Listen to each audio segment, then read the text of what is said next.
Hola, buenas tardes, buenas noches, no sé a qué hora nos estén viendo. Bienvenidos a una edición más de la entrevista chingona, la entrevista de gente chingona. En esta ocasión, a ver, en este canal estamos intentando ser muy diversos y diversas, porque, bueno, o sea, se conoce a mucha gente y hay muchos temas de los que podemos hablar y hay mucha gente, creo, en mi vida súper talentosa que hace cosas súper chingonas en todos lados. Y es el caso de la persona que tenemos el día de hoy en la entrevista a gente chingona, que es una chingona y que conozco el otro día hice la cuenta, hace 11 años. O sea, Hace 11 años. sí, te conocí en el 2009 a través de Twitter, cuando Twitter era un micromundo y era súper pequeño. Y Y, era te, y buenísimo. sí, y era súper tranquilo, o sea, nos conocíamos un montón de gente y tal. Y yo conozco a Ana por el que hoy es su marido, porque era como mi amigo tuitero, y él me contaba que quería salir con Ana y que estaba súper enamorado de Ana. Exactamente. Sí. Y entonces, así fue básicamente como yo conozco a Ana, pero hoy trae unas iniciativas súper chingonas de su trabajo y hay un montón de cosas además que quiero platicar con ellas que tienen que ver con temas médicos y que tienen que ver con mujeres. Entonces, para que ya nos platique ella, nada más contarles que ella es ortopedista, pero estudió medicina en la Universidad Javeriana, ella es colombiana, y ya estudió su especialidad aquí en México. Si quieres un poco, cuéntanos cómo fue ese proceso de tu vida académica. Muy bien, primero pues hola a todos y Danita, muchas gracias por invitarme porque sí, es un gusto, pues nos conocemos y no nos conocemos, ¿no? Porque Sí, así como no nos hemos dado un abrazo físicamente, ¿verdad? sí, así es, no, nunca Pero, nos hemos... pero son muchos años de estar aquí y de estar conectada siempre. Entonces, bueno, pues yo llegué a este país en el 2008 porque yo quería hacer ortopedia y en ese camino pues me fui encontrando un montón de gente y en un principio pues yo no tenía amigos y entonces Twitter para mí fue muchas cosas, entonces fue donde yo empecé a tener gente conocida, gente que ayudaba sin pedir nada a cambio y pues suena súper cliché, pero pues de ahí conseguí esposo. Sí, Entonces, y en esa época pues, todo era muy diferente porque la gente compartía muchas vivencias, muchas cosas, pero era mucho más tranquila. De hecho, a mí me ha costado trabajo volver a Twitter, te soy sincera, yo casi no estoy ahí, pero de ahí aprendí un montón de cosas. sí. A mí me Entonces, cuesta trabajo permanecer, pero pues me quedo porque es chamba y porque... yo estoy, pero yo ya no sé interactuar de la manera como yo lo hacía y me parece que yo era buena. Yo creo que sí lo logré porque Sí, pues eran, en esa época tener 2000 seguidores era un montón, ¿no? sí, 2009, 2008 era un montón, pero ahora, claro, no había celebridades y no había nada de estos personajes. Pero sí. bueno, entonces yo llegué aquí a México y para poder hacer una residencia, hay muchos términos médicos que a veces no se entienden en la educación médica. La residencia es la especialización. Entonces hay muchos tipos de especializaciones, están las médicas o están las quirúrgicas. Yo opté por hacer ortopedia, que es una especialidad quirúrgica, y para eso se Ujú. necesitaba un entrenamiento de 4 años formales. Y en México existe un examen que se llama el Examen Nacional de Aspirantes a las Residencias Médicas, o ENARM, que se hace cada año. En esa época eran creo que eran 25,000 aplicantes para 5,000 cupos. No, Ujú. no conozco cuántos sea en este momento, pero sé que es un tema difícil porque no hay para todos. Entonces, pues bueno, afortunadamente yo pasé ese examen, me presenté en unos hospitales y pasé y quedé aquí en el ABC, que es donde yo trabajo actualmente. Y entonces empecé la residencia en marzo, el 1 de marzo de 2009. Y por 4 años, pues entonces me entrené para ser ortopedista. Y ya me quedé. El objetivo no era quedarme en un principio, pero pues aquí tenía mi familia, porque mis papás vivían aquí en esa época. Aquí conocí a John Miquel, que es ahora mi esposo. Aquí tengo 2 niñas que son Ujú. mexicanas. Y yo no sé si tú sabías, Anita, pero yo hace 2 años yo también soy una orgullosa mexicana. Yo ya hice examen y No me todo. acuerdo si lo vi, Sí, pero seguramente eso sí sí lo lo vi. publiqué. Y tuve que hacer examen y estudiar y todo, y ya también tengo pasaporte mexicano. O sea, sí tienes la doble nacionalidad, sí se puede. Sí, sí, sí se puede, pero yo en este país no puedo vivir con documentos colombianos porque pues, no tendría ningún sentido. ¿Sí? Entonces yo aquí en el banco, en todas mis identificaciones, pues yo me presento como mexicana. Y cuando entro a Colombia, pues como colombiana. Eso sí se puede. Okay.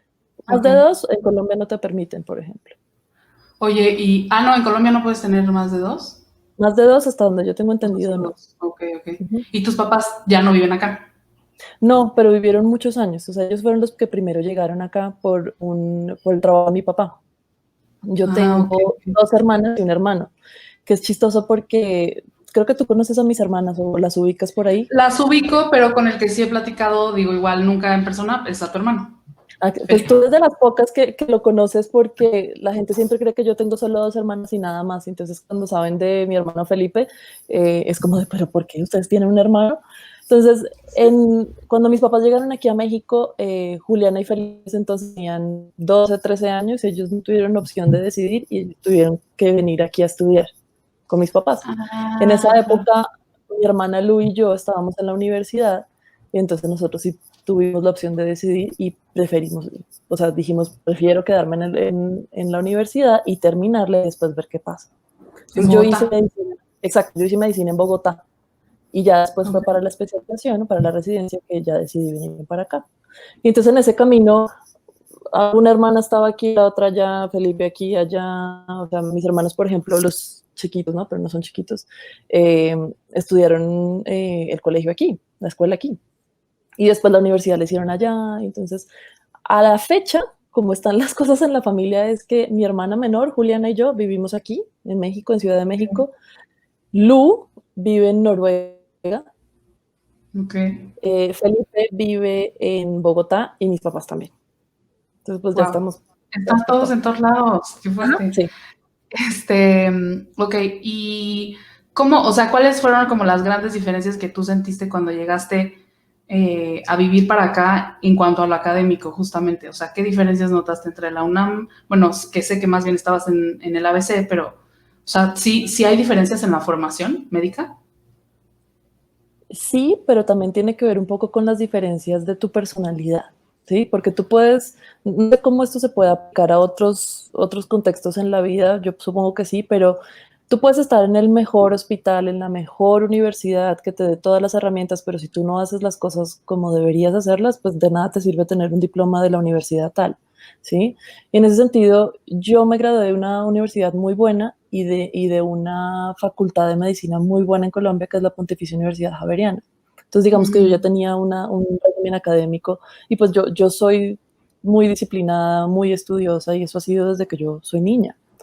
Entonces, cuando yo llegué aquí, sí hubo un tema que no, como que no entendí muy bien, porque aquí en México, si tú como médico general o como médica general te quieres especializar, tú debes hacer un examen y pasar o aprobar en ciertas universidades, en ciertos hospitales. Pero decir, pues yo quiero ser ortopedista, pero yo no sé nada de ortopedia. En Colombia, sí recuerdo, porque pues yo fui interna, es decir, estudiante de últimos semestres de medicina, si tú querías ser ortopedista o anestesióloga o cirujana o lo que tú quisieras, pues más te valía saber un montón de cosas antes. Por supuesto, no cosas técnicas de saber operar, pero sí tendrías que haber leído mucho antes, no solamente con querer ser ortopedista lo ibas a lograr. Un ejemplo de esto es como los que quieren estudiar música, pues no pueden mm, llegar a la facultad de música diciendo yo quiero sí. ser músico si no saben, pues al menos leer, solfear, tocar un instrumento, ¿no? Ujú, Entonces esa fue la sí. primera diferencia que me llamó la atención cuando llegué aquí. También es que yo en Colombia yo había tenido un entrenamiento un poquito más especializado en ortopedia porque ya me gustaba, entonces yo ya había tenido un internado especial en ortopedia. Pero después te digo, es más lo que uno hace como mérito propio, más todas las herramientas que quieras tomar para tu ventaja. Ok. Pero entonces sí, digamos que ya venías un poco ahí como adelantadilla y ya después te fueron alcanzando, ¿o no? Eh, pues yo, No sí, sé. yo sí venía con más conocimiento, es que está Ujú, difícil decirlo como "Ay, es que yo era mejor que todos, porque pues ujú, cada uno a su ritmo, ¿sí? Y de todas maneras, lo que puedas saber tú como médica general no se ujú. compara con el conocimiento que adquieres en 4 años de ver pacientes, de operar, de estudiar y después viene un tema muy diferente que es cuando tú ya te graduaste y ahora viene lo bueno, lo que no te dicen los libros, ¿no? O sea, la experiencia que tú tomas, o sea, si tú eres mi paciente y yo leo y veo cuál es tu diagnóstico, pues resulta que hay muchas cosas que cambian por tu forma de vivir, por cómo hiciste el tratamiento, por diferentes cuestiones que vienen de tus antecedentes médicos. Entonces, no todo es como los libros, ¿sí? Y ese es un aprendizaje que tienes que hacer tú solita por tu cuenta y dependiendo qué tantos pacientes tengas, pues irás aprendiendo de diferente manera. Pero sí, yo sí creo que yo llegué sabiendo un poco más que mis compañeros R1s. R1s es residentes de primer año, así es como los llamamos R2, R3 y R4. Son Esa fue 4 años de primera especialidad. de ortopedia, sí. Y ya Ok. después si quieres hacer una subespecialidad en niños, o si quieres hacer columna, o si quieres hacer mano, a veces son 1 o 2 años más. ¿Tú hiciste subespecialidad? No. No, Ok. no, pero me dedico sobre todo a cirugías artroscópicas, que es meter una camarita en hombros y rodillas, Ok. particularmente.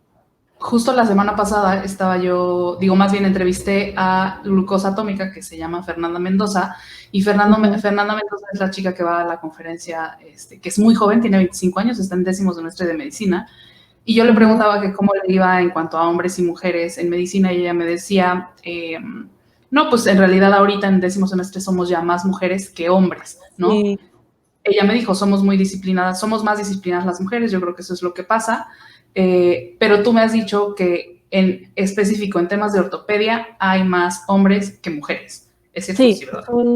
es un ambiente que está dominado por hombres en número y otras cosas, además. Y ese es un tema en el que últimamente me he estado entrando mucho porque hay diferentes iniciativas que están sucediendo en este momento con ortopedistas mujeres. La literatura dice que somos el 6%, o sea, de todos los especialistas en ortopedia, solo el 6% somos mujeres. ¿Estamos hablando de Eh, México o a nivel mundial? no, mundial, o sea, no tengo las estadísticas tan claras en cuanto a México, porque pues no es, pero en mundial, o sea, cuando yo estaba en el R3, yo me acuerdo de haber leído un artículo que era el 4%, y entonces ahora mundialmente hay artículos que reportan 6%, que eso no es nada, nada, nada, nada. ¿Y tú por qué crees Entonces, que sea así? O sea, hay especialidades donde sí, médicas donde sí haya más mujeres que hombres. sí, pediatría, dermatología, ¿qué otra? Básicamente esas, pero mira, empezando por, yo soy de las que habla temas duros, no tanto como tú, pero ya llegaré a ser como tú. Yo no creo que haya una sola cosa en la vida que sea exclusivamente de que solo pueda ser un hombre o que solo pueda ser una mujer. Bueno, a excepción de ser mamá, pero eso es otra historia. Pero en cuanto a oficios, trabajos, habilidades y demás, no hay una sola cosa que sea, se requiere una vendedora mujer, o sea, se requiere un mesero hombre. O sea, yo considero que eso no está bien. Entonces, ¿por qué en ortopedia hay más hombres que mujeres? Pues porque así ha sido todo para todo, ¿no? Y en particular se ha creído que la ortopedia es masculina porque se requiere de mucha fuerza y de mucho jalar y cargar y como si fuéramos unos albañiles, y pues no. Obviamente, si tú tienes un poco más de fuerza y eres mucho más, tienes una condición física mejor, pues va bien en todos los sentidos, te cansas menos, la reducción de una fractura puede ser mejor, pero si no, yo no soy fuerte para nada, pues te ayudas de alguien más, tú nunca operas sola, ¿no? En general siempre son equipos médicos donde tú tienes a la cirujana, al ayudante, están los residentes, entonces entre todos podemos hacerlo. Entonces Oye, eso se ha perpetuado muchísimo, entonces en decir como, no, es que eres muy chiquita, o eres muy flaquita, o eres muy debilucha, tráiganme un hombre, tráiganme un doctor de verdad. Y pues no te alcanzas a imaginar la cantidad de historias y de comentarios espantosos que hay al respecto en todas las que somos ortopedistas, alguna vez nos lo han dicho.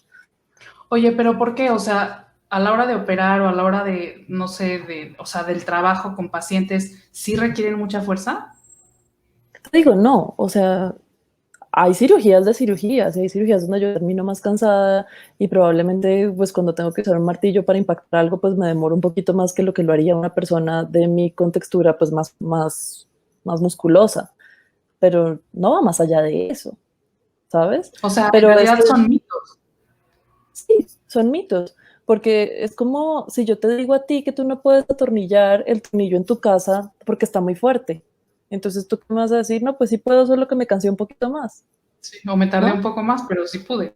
Ujú, O sea, haciéndolo como claro. un símil, nada agraciado, pero hablando de los albañiles, es como si a ti te dijeran que tú no puedes ser albañil porque no, porque eres, no sé cuánto mides tú, pero porque mides 1,60 contra un Ujú. albañil que mide 1,80. ¿Eso qué tiene que ver? ¿No? Para eso existen las leyes de la física que dicen que si uno hace cierta fuerza de cierta manera, pues lo haces mejor. Cuando yo era residente y había que cargar las piernas de los pacientes, pues entonces tú pones todo tu peso para que te canses menos. Y hay diferentes cosas, o como dice la gente, hay más mañas que hay que usar, pero pues no es como que no puedes ser mujer y ortopedista porque eso son demasiados problemas, no es cierto. Y por ejemplo, Pero durante creo tu que es más residencia, problemático, perdón, ah, creo que es más problemático cuando todo lo que te dicen que no puedes y después te das cuenta que sí puedes hacerlo. ok. Y por ejemplo, durante estos 4 años de la especialidad y en, o sea, en la residencia, ¿eran más mujeres o más hombres? Más hombres, más hombres. Yo cuando yo entré a la residencia había una residente de tercer año y yo. Y cuando ella entró, habían pasado, si no estoy mal, 2, 3 años antes de que dejaran de aceptar a otra mujer, porque aparentemente como que hubo una pelea entre cuatro que había, cuatro mujeres, pero eso es estúpido. Perdón que lo diga así, pero es que, No, dilo. o sea, si los hombres se pelean, no hay problema. Pero hubo una única pelea entre cuatro mujeres alguna vez y dijeron entonces que la residencia no se podían aceptar a más mujeres. Y hubo 2 o 3 años que no aceptaron a nadie, después la aceptaron a ella, un año dejaron pasar y después, uy, perdón, me aceptaron a mí, ¿sí? Wow. Entonces, y fue horrible porque yo llegué y lo primero que hicieron algunos ortopedistas fue empezar a postar cuánto tiempo nos íbamos a tardar, a demorar entre las dos en empezar a pelear. Apenas yo me enteré de eso, yo hablé con ella y le dije, mira, yo no sé si tú y yo vayamos a ser amigas, ojalá que sí, o si no, no pasa nada. Si tú tienes algo que tienes que decirme a mí o tienes algún problema, lo resolvemos inmediatamente, porque, o sea, imagínate la estupidez, estamos hablando de 2009. Eso, no es, eso pasó hace muy poquito, ¿sí? Y después entonces no nos dejaban, aquí en el hospital donde yo hice la residencia hay dos sedes. Entonces ella tenía que estar en una y yo en la otra porque es que no podíamos estar juntas. Tú imagínate esa estupidez. O sea, Total. lo que No, me la sí, imagino y la conozco, la sé. Oye, y ¿qué fueron, o sea, qué fueron las cosas como más misóginas que viviste durante la residencia, por ejemplo, con compañeros o con doctores que eran tus maestros? con ambos, Con, o sea, con pero ambos. ¿qué fue lo más violento que te llegó a pasar? A mí me pasó una cosa muy fea y es que una vez un doctor del hospital no ortopedista sí me arrinconó en un elevador y me empezó a decir ahí algo en el oído y fue asqueroso. Digo, no me pasó más que eso, pero fue horrible, fue horrible, fue horrible y yo lo denuncié mucho tiempo después, pues por todo este tema de la revictimización y pues no pasó nada. Eso fue muy Eh, feo. si hay algo que le pudieras decir a las mujeres que nos están viendo, o sea, a mí me ven muchas mujeres, de hecho, según mis estadísticas, me ven más las mujeres y mujeres jóvenes que están pensando en estudiar ya sea medicina o ya terminaron medicina y se van a la especialidad o están estudiando medicina y se van a la especialidad. ¿Qué consejo les podrías dar si quieren entrar a ortopedia?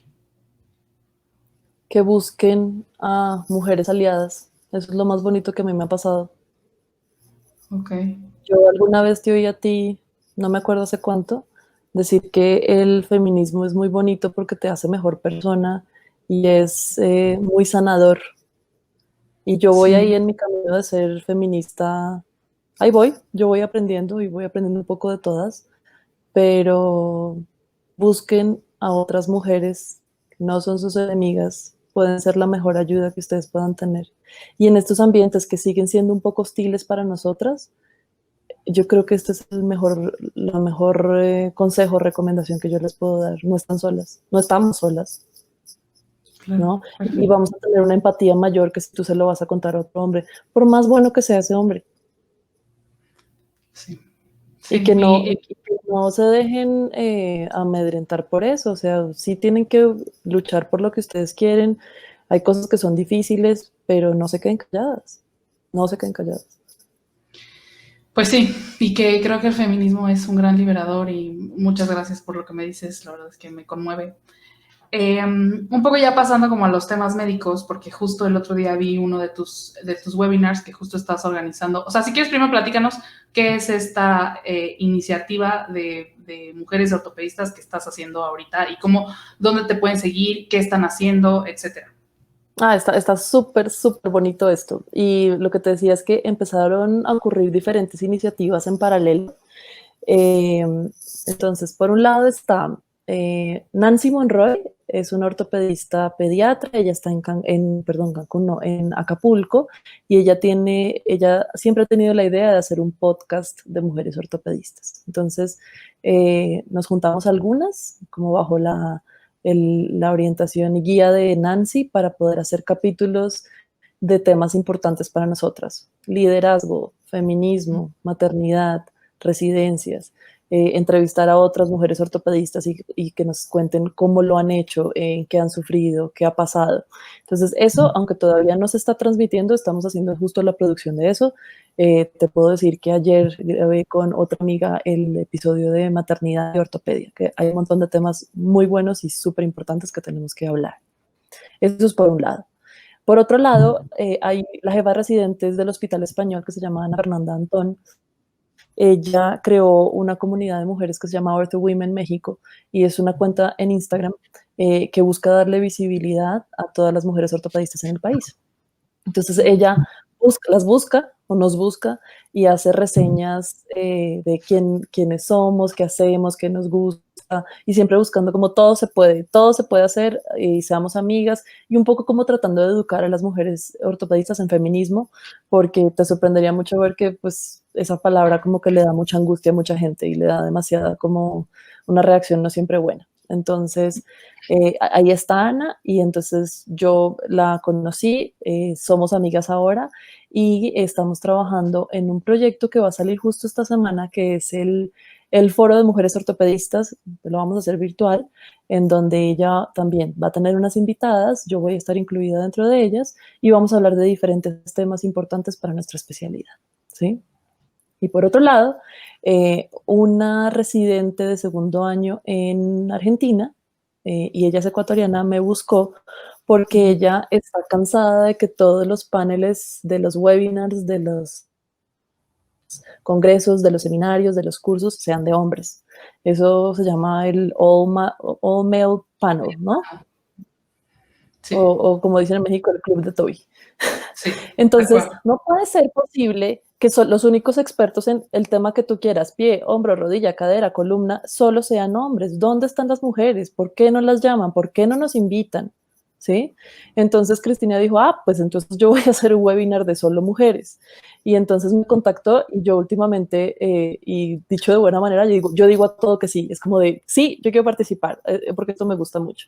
Entonces, ya llevamos 2 webinars. El primero fue bastante bien, y eso que había como cierto miedo escénico, porque pues yo no estaba acostumbrada a hacer como muchas apariciones en lives y eso, pero la verdad súper bien.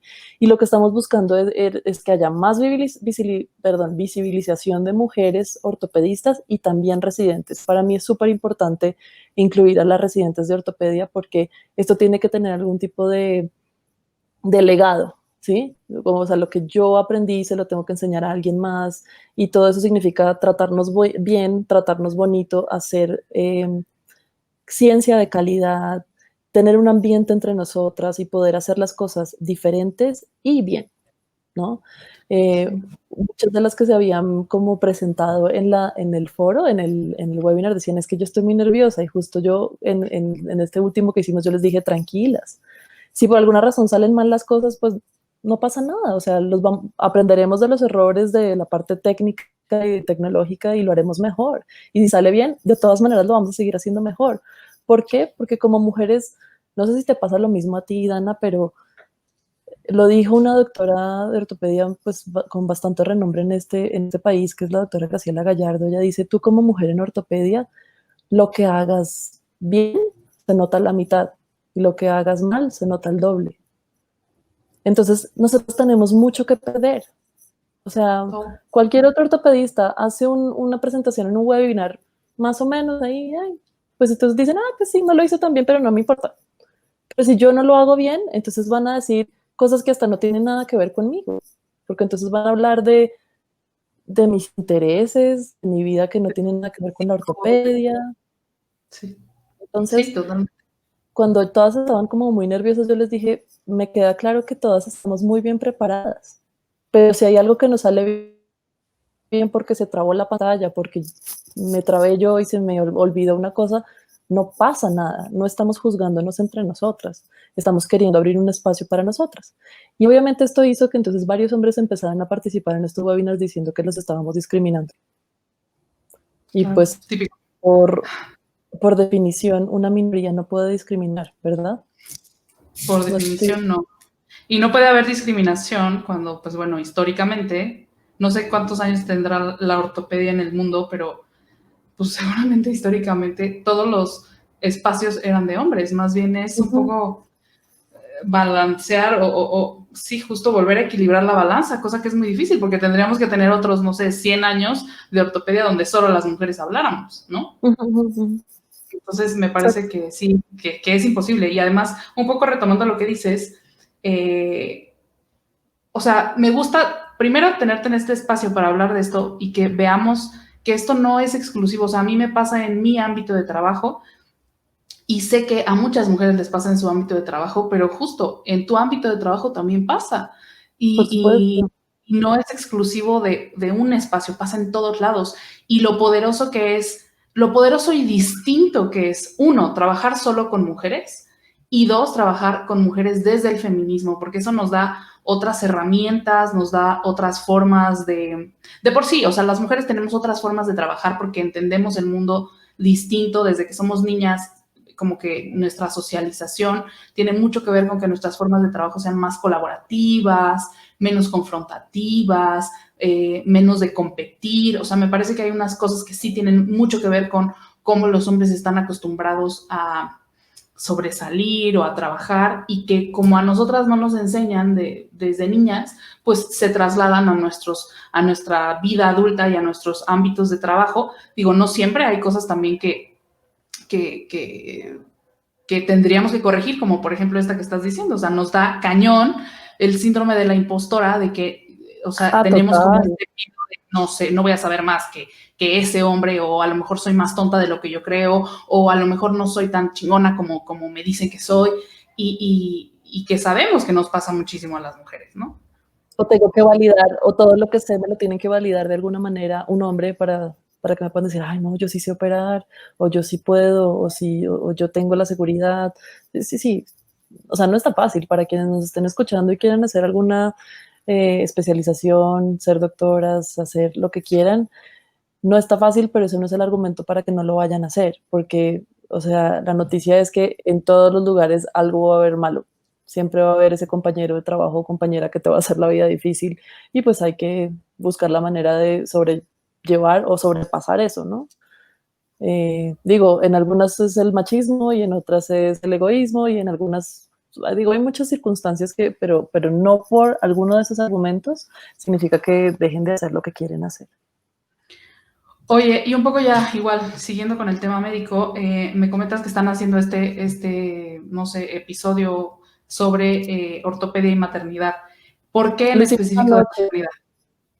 Ah, porque obviamente siguiendo toda esta serie de estupideces que te pueden decir como residente de ortopedia o como ortopedista de tú no puedes, porque no me traes a un hombre que sí sepa, a uno que sea más grande, entonces te dicen, ay, vas a ser mamá, entonces ya no vas a trabajar más. Y es como, ¿pero qué? No entiendo. En las entrevistas de residentes para ingresos, lo primero que te preguntan es, ¿y tú tienes novio? ¿Y tú estás casada? ¿Y tú quieres tener hijos? Y entonces, pues, salirse fácil de ahí es, no, no tengo novio, no, yo nunca quiero tener hijos, más o menos como, ¿qué es eso? Entonces así ya te pueden aceptar. Porque donde tú digas que yo quiero ser mamá de 5 niños, entonces ya es como, uy, no, esa se va a embarazar en la residencia, por favor, no la metan. Entonces, pues eso está mal, o sea, porque a un hombre nunca le van a preguntar que si quiere tener hijos, o sí, la residencia Claro, no. Justo y ayer estaba pareciera, leyendo un artículo que te debo la referencia, pero es de 2018 y es de México, que habla de maltrato en las residencias, y parte de lo que reportan en las encuestas es que en un 19% las personas encuestadas decían que les pedían una prueba de maternidad para poder entrar a la residencia, y en un 15% las amenazaban si llegaban a quedar embarazadas en la residencia. Eso está muy mal, eso está muy mal, ¿no? Entonces, o sea, por es eso un poco hicimos como ese decirte que ya no capítulo. sirves, ¿no? Pero es que es lo que yo estaba hablando con Adriana Hernández. Ella es una ortopedista oncóloga que está en Monterrey, y con ella hicimos el episodio, yo te aviso cuando salga. Todo está mal, porque mira, hay que hablar de exposición a radiación, pues porque rayos X en una mujer que está en primer trimestre de embarazo, que sea residente, pues hay que legislar eso. Hay otro tema que es gravísimo, y ese es de la licencia de maternidad, porque como que es ¿cómo es que dicen en derecho? Como que es un limbo, porque tienes a un residente que no es trabajador, porque no es empleado como tal, pero es un estudiante con una especie de beca. Entonces como que no sabes ni para dónde ponerlo. Entonces no está estipulado que haya una licencia de maternidad como tal, con un tiempo como el que podría ser cualquier trabajadora mujer embarazada.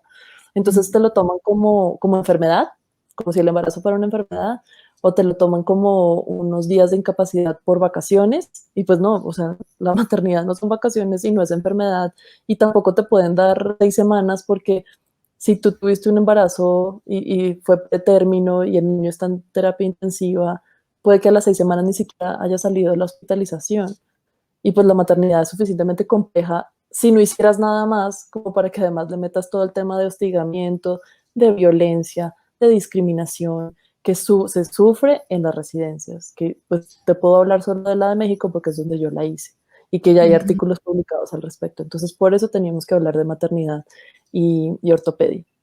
Wow, esto para mí es un mundo nuevo, o sea, yo no sabía, digo, o sea, cosas que no piensas porque estás en otra onda, y qué mal, pero fíjate, o sea, a veces hablamos mucho de la violencia que vivimos las mujeres como pacientes, pero no tenemos, o sea, yo todo esto como que nunca lo había pensado ni nada, tiene toda la lógica, por supuesto, de toda la violencia que viven las mujeres Sí, es terrible. médicas y O sea, que, o sea, sí, sus derechos laborales, sus derechos como mujeres, o sea, justo lo que dices, la maternidad, o sea, está cañón.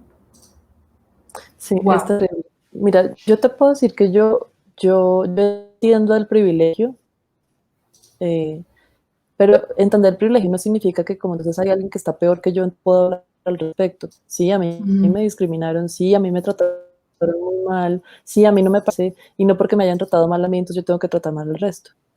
Y también mm, hablábamos con otras amigas que, de hecho, he hecho muchas muy buenas amigas a raíz de todo esto, y probablemente yo tampoco me porté muy bien en alguno de los años en los que yo estuve en la residencia, porque es que a todos nos educaron un poco machistas, y entonces todas hemos ido aprendiendo a ser feministas en la medida de nuestras posibilidades, ¿no?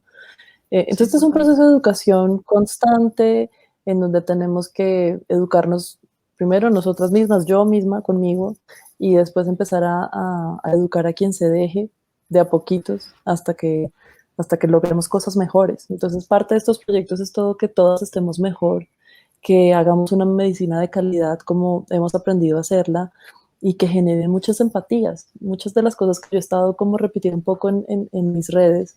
Yo tengo una cuenta que abrí hace poquito, es un poco a la par con la pandemia, eh, y es la empatía con los pacientes. No sé por Mm, qué, la verdad no entiendo por qué, pero últimamente me están llegando casos muy complejos, pero no tienen que ver tanto con la parte de la complejidad técnica de qué hacer o cómo hacerlo, sino que son pacientes que no están siendo escuchados por sus doctores.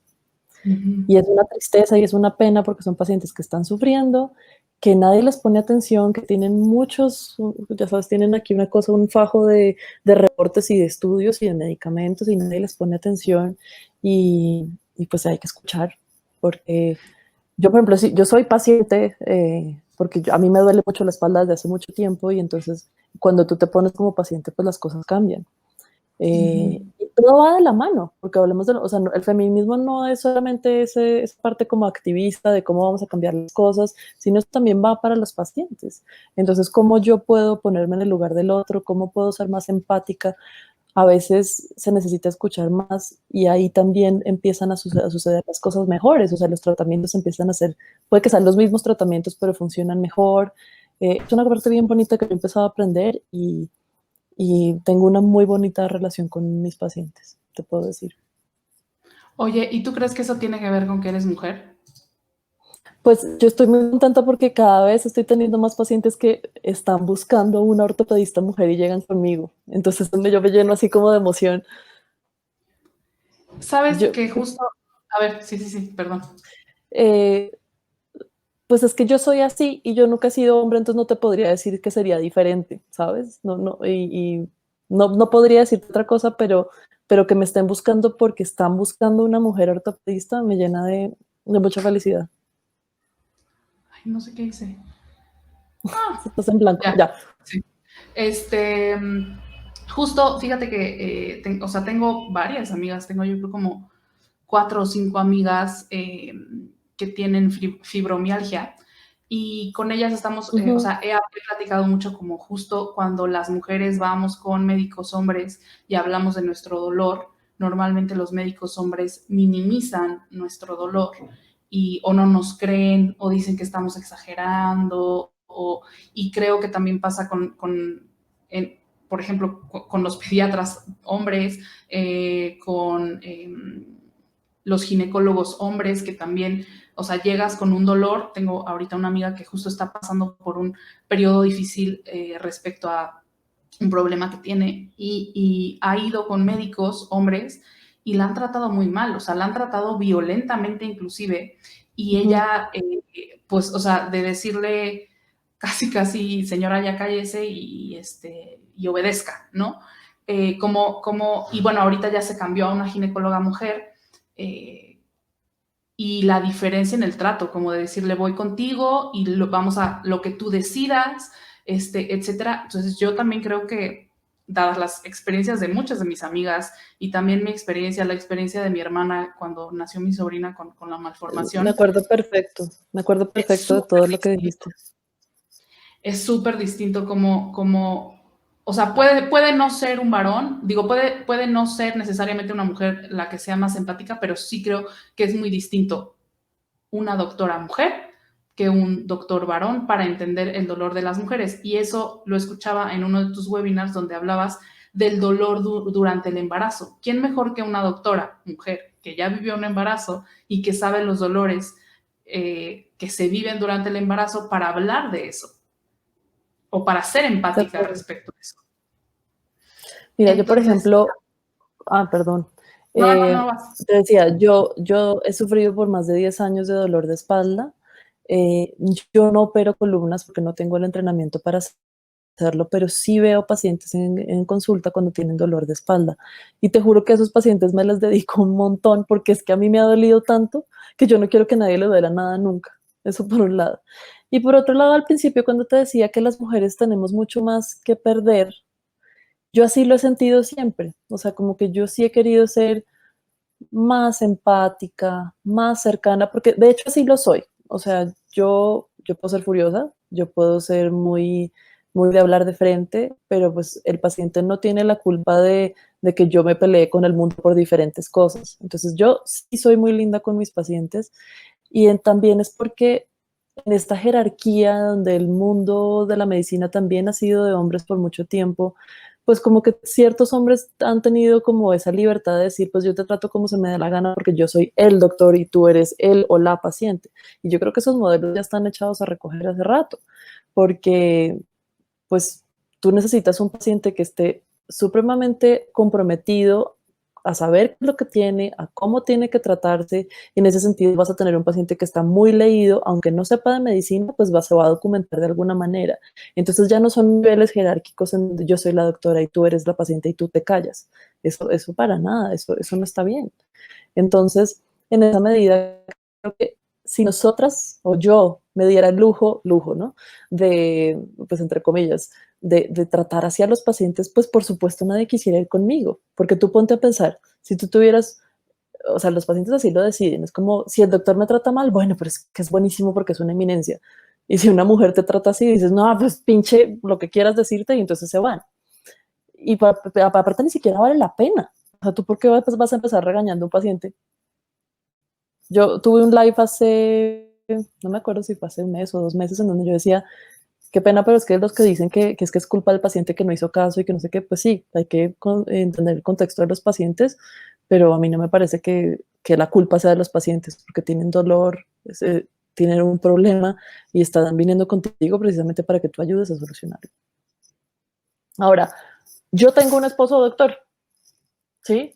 Y entonces, y él es el más lindo también con sus pacientes. Por supuesto, no es cuestión de generalizar, porque este no es o sea, no es como para decir no todos los hombres y esas estupideces, pero, pero yo creo que parte de la clave es la empatía. Si tú no eres empático como persona, como médico, como mujer médica, pues tus pacientes no van a estar bien y aparte ni siquiera van a ir contigo. El audio se te... Es que lo quité porque había ruido. Okay. Que me parece que justamente ahorita dices una cosa súper interesante que tiene que ver con la, o sea, que haya una relación horizontal. O sea, primero creo que es difícil, es como una relación maestro-alumno o maestra-alumno, que primero hay una relación, o sea, de poder respecto a yo soy el doctor o la doctora que tiene el conocimiento y tú eres él o la paciente que no sabe, ¿no? O sea, esa es una primera relación de poder, pero hay otra capa de una relación de poder que tiene que ver si el doctor es hombre y si la paciente es mujer. O sea, creo que se cruzan ahí pues sí, dos capas de análisis que son bien interesantes, porque como dices, a veces va a haber pacientes que van a decir, pues ya, lo que diga el doctor, y si el doctor manda esto, pues ya, ni modo, ¿no? Aunque te sientas violentado o violentada, aunque tengas miedo, aunque no hayas entendido bien tu tratamiento, aunque no entiendas bien qué tienes, pues ya, ¿no? Es como lo que me dijo el doctor.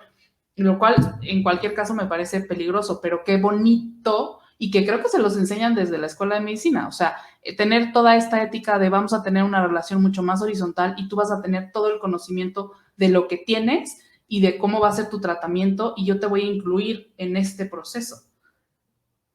Qué bonito. Así debería ser en todos lados. Debería ser así y eso es una cosa que tú vas aprendiendo con el tiempo también, qué tipo de doctora quieres ser, ¿sí? Porque hay gente que es más distante, sufre menos, eso te puedo decir, pero yo he optado por lo que a mí me nace ser mucho más cercana, o sea, y lo hemos visto contigo, es como tú me dices, oye, es que me pegué y me dolió acá, y entonces yo 2 días después te voy a preguntar, oye, ¿cómo sigues? ¿Sí? Y yo me acuerdo perfecto que cuando yo estudié medicina en Bogotá, a mí me decían, no, es que la relación médico-paciente no puede ser tan cercano porque eso no es ético y no sé qué. Pues eso está muy bonito ahí en el papel, pero yo no puedo desligarme de ser quien soy, ¿me entiendes? O sea, yo no puedo ser Ana María la persona y otra Ana María la ortopedista y otra la Ana María mamá. Yo soy todo al tiempo, ¿sí? Y en ese todo el tiempo, pues también tengo sentimientos, también tengo apego, empatía, emociones, y en ese sentido probablemente a veces peque un poco de ser un poco más cercana si el paciente lo permite, pero pues así soy yo, ¿sabes? Pero hay gente que dice que eso es lo que le gusta, que es por eso que se sienten como con la confianza de estar conmigo como doctora. Qué chingón. Eso Oye, es muy bonito. sí. Y justo, ya me faltan como nada más 2 temas que hablemos. El primero es ese, ¿cómo es distinto el dolor en cuanto a nuestro cuerpo y nuestros huesos y tal, siendo mujer a siendo hombre? Sí hay diferencia. ¿Cómo se siente el dolor? O sea, más bien, hay No diferencias sabría. entre las lesiones que tenemos, o sea, que tú como médica que lo veas o como ortopedista que lo veas todo el tiempo de que sí, el dolor entre mujeres y hombres en ciertas partes es distinto. O sea, ¿cuáles son esas diferencias entre ser mujer y ser hombre en tus pacientes, por ejemplo, de lesiones? El otro día leía que ponías de 2 pacientes mujeres, creo que no fuiste tú, pero fue una compañera tuya que te decía que tuvo 2 pacientes mujeres con una lesión súper similar y casi de la misma edad. Entonces, como esto, o sea, ¿cuáles son las características de las lesiones que son más comunes en hombres y las que son más comunes en mujeres? Ok, en cuanto a dolor, no tienes cómo saberlo porque finalmente todo lo que te digan de dolor es una cosa que tú debes creer, ¿sí? Mucho se habla con respecto al umbral del dolor y la gente a veces como que asume una cierta posición de superioridad, como de yo tengo el umbral del dolor más alto, es como de a mí me duele pero no me duele.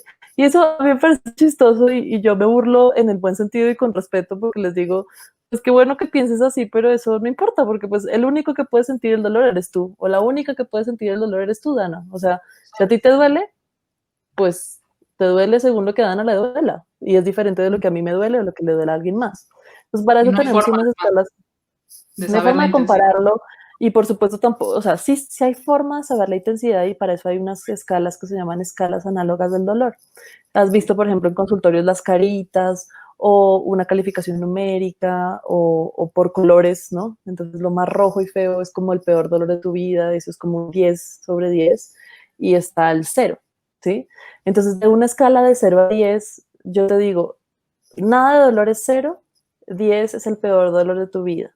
Ahorita, ¿en cuánto estás? No, pues estoy en un 7, no, estoy en un 5, estoy en un 1. Entonces ya dependiendo de eso, yo puedo empezar a relacionarme a saber, ok, pues 7 es un dolor importante y tal vez 2 no lo es. Entonces, eso por un lado. Y en ese caso y en mi experiencia yo no he visto una diferencia de hombre a mujer, pero sí en cuanto a personalidades, ¿sí? Entonces está ahí quienes son más llorones o quienes son más lloronas, pero eso tiene que ver más con contextos personales, si tú has sufrido más, si eres de los que, por ejemplo, una gripa te dura 3 semanas o comparado con alguien que te dure una.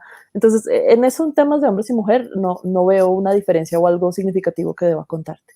Pero sí hay lesiones que pueden ocurrir más en ciertos grupos de edades y en hombres o mujeres. Por ejemplo, eh, es más común que deportistas mujeres, por ejemplo, futbolistas, tengan una lesión del ligamento cruzado anterior por la conformación que tienes en las rodillas. Hay un ángulo que se llama el ángulo Q, que es un poquito más pronunciado en mujeres, por ejemplo, ¿sí? Entonces la rehabilitación es un poquito diferente, pero ya más basado en las variantes anatómicas. Por ejemplo, si a ti te llaman de urgencias y te dicen, doctora, acaba de llegar una señora de 80 años que se cayó de sentón, tú automáticamente estás pensando en una fractura de cadera, pero en automático, y es muy poco probable que falles en el diagnóstico sin que hayas visto nada. ¿Por qué? Porque tú sabes que hay una predisposición mayor, que las mujeres de esa edad tengan osteoporosis y que con una caída tengan una fractura, y eso significa que va para cirugía, ¿no? Eh, y también, pues, obviamente las cosas ya afortunadamente han empezado a cambiar, entonces lo que antes era como lesiones de hombres empiezan también a ser de hombres y de mujeres. Por ejemplo, hay unos dolores en los niños que más o menos es como a los 6, 7, 8 años, que típicamente eran niños muy activos o hiperactivos que corrían, saltaban, jugaban fútbol todo el día y les dolía las rodillas porque es justo donde están traccionando el tendón de la rótula y entonces como están creciendo y están traccionando ese tendón, pues genera un dolor importante a la rodilla, que no es grave porque simplemente los pones a descansar un rato y se les quita. Pero en los libros tú leías hace muchos años que eso era una cosa de hombres de 7 años, jugadores de fútbol o algo similar.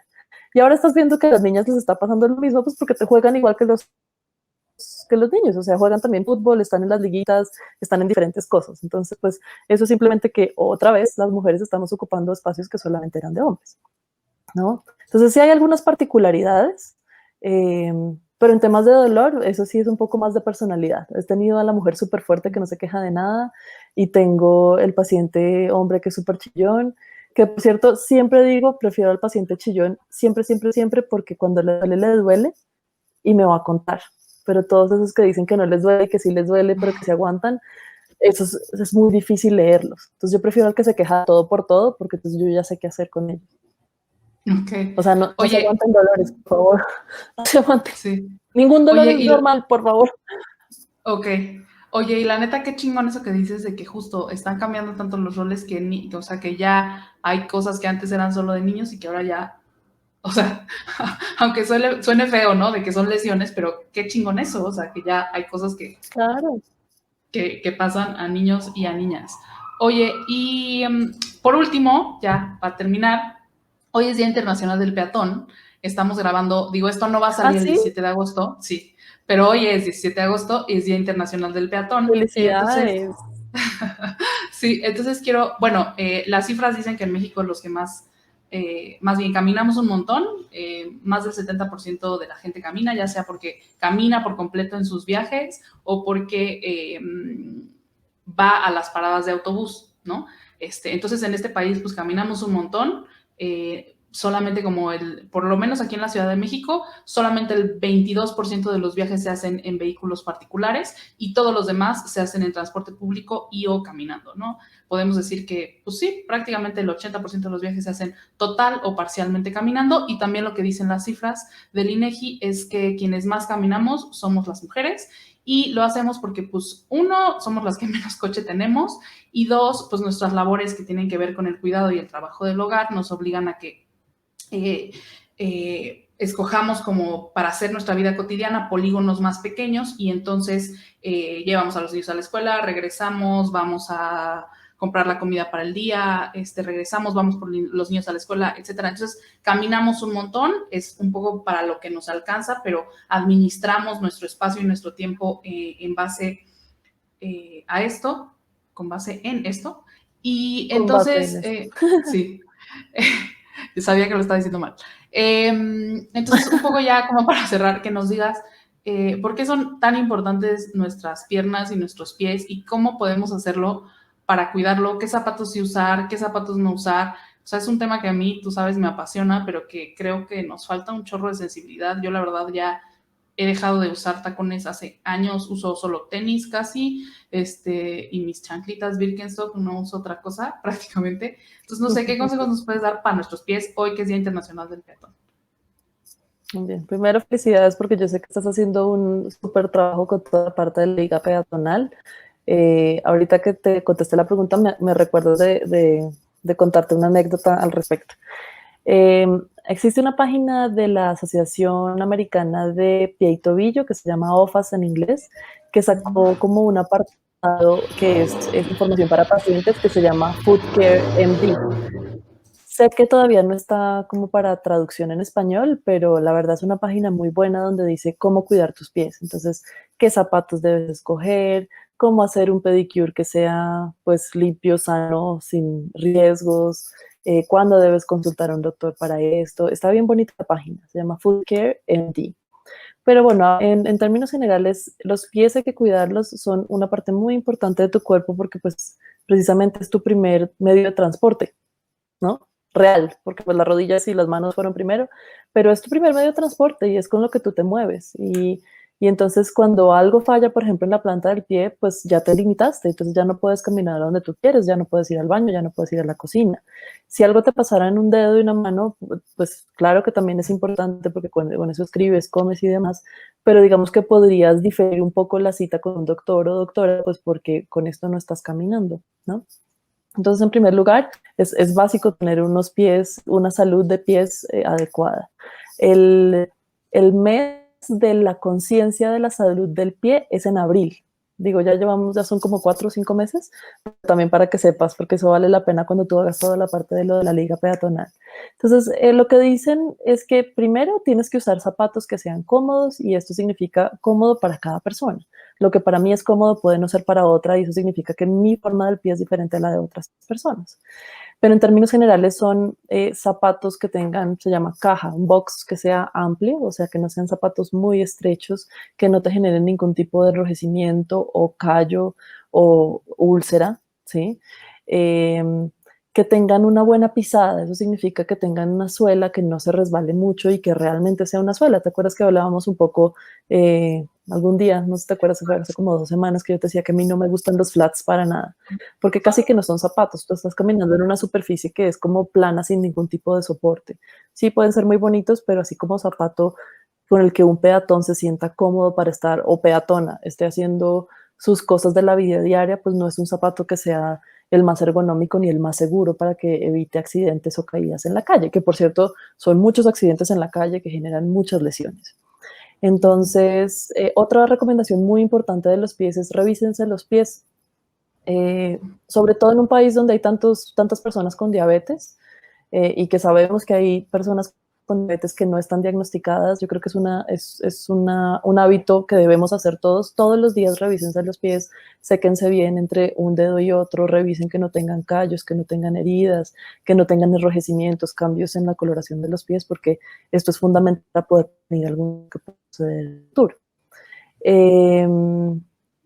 Como toda recomendación en medicina, alimentarse bien, hacer ejercicio siempre será importante también, incluso para la salud de los pies, y hacer ejercicios de estiramiento. En esta página muestran algunos ejercicios que son importantes, y también que ustedes sepan que no solamente es el pie como el empeine, los deditos, el arco, la planta del pie, sino que también toda la parte de la pantorrilla viene con todo el tendón de Aquiles, y esto es muy importante, tener una buena flexibilidad para una buen patrón de marcha, que es como se le dice a caminar bien, ¿no?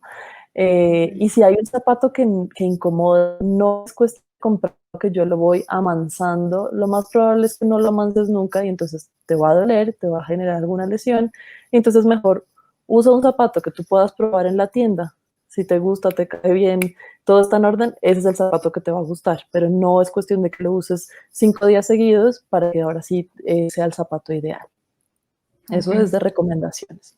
Ahora, quería contarte una cosa que me venía acordando hoy. Yo estaba embarazada de Ainara. Ainara es mi hija mayor que tiene 3 años. Y entonces era mi cumpleaños, 15 de diciembre. Yo tenía como 3 meses de embarazo. Yo estaba en la casa, mis hermanos los 3 en ese momento vivían en México y todos vivían en el mismo edificio que era en la colonia Reforma Social. No sé si ubicas. No. O sea, está periférico, está como Palmas por detrás de un Sanborns y está como periférico, y después ya más cerca está Polanco.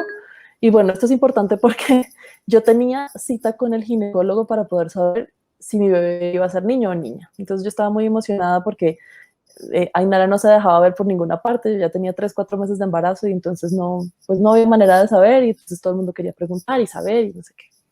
Y entonces empezó a llover espantosamente y entonces todas las redes de celulares se cayeron, y John Miquel venía de ver un paciente en Polanco. John Miquel es mi esposo, y entonces caos, mal, tráfico, mal, llovía, entonces yo iba a pedir un Uber porque ya iba tarde para el doctor. Y yo quiero decirte que yo soy una doctora que anormal, o sea, yo sí respeto el tiempo de los pacientes y siempre verán que yo intentaré ser lo más puntual que se pueda. Hay cosas que a veces no se puede, pero imagínate la pena ahora yo, doctora, como paciente llegando tarde con un doctor, no, fatal.